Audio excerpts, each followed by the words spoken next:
So what is lean management? Well, it's the application of the scientific method to management. And the reason why you're applying the scientific method to management is to get information to flow. And there's different forms or derivatives of the scientific method that are applied. Kaizen, the Deming cycle, PDCA, PDSA if you prefer, A3 reports, 5 Whys, these are all derivatives of the scientific method.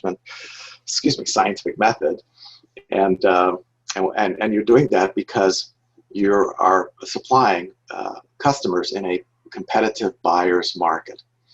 If you did not have a competitive buyer's market, you could go ahead and do batch and queue processing, and that would be no problem, because you would have a seller's market, and in a seller's market that creates an advantage for the seller, a disadvantage for the buyer. So the buyer has to wait for the product, however long it takes the seller to produce it. The buyer has to pay whatever the price is that the seller demands, and so on. But competitive buyer markets are different because the customers usually don't want to wait a long time, and they don't want to pay what the seller wants. There's going to be a market price that'll fit their budget, and so on. So essentially, what you're doing with lean management and within Toyota's management system is you're developing a management system that matches the marketplace that you're selling into. So it's a management system for competitive buyers markets.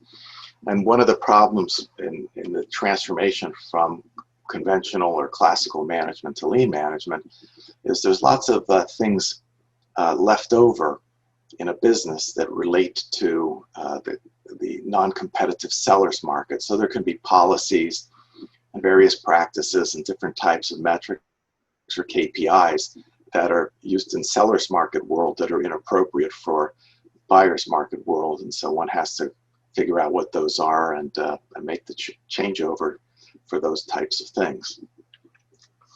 So where does lean apply? It applies to all processes in any organization or industry. I mean, it has broad-based applicability because all work is made up of processes.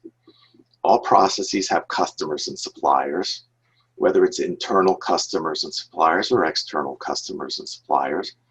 All processes consist of value-added work and non-value-added but necessary work and waste, as well as unevenness and unreasonableness. And so lean management works wherever information is processed and exchanged. And so you can think of, in the sort of the bigger picture, we tend to think of manufacturing as working, processing parts, for example. Service business, we process documents. So, but either way, it's information. A part, a physical part that's being manufactured is a piece of information itself. It's defined in a blueprint and specification and so forth. So if you think of it much more broadly of what you're doing when you're processing something, you're processing information. That would be the highest level way of looking at it. And if you look at it that way, you start to realize that lean management works wherever information is exchanged. And of course, there's lots of work that's repetitive in nature up and down the hierarchy in a company. And so you would say, well, it would seem obvious that lean management would apply there because information is exchanged in a repetitive fashion.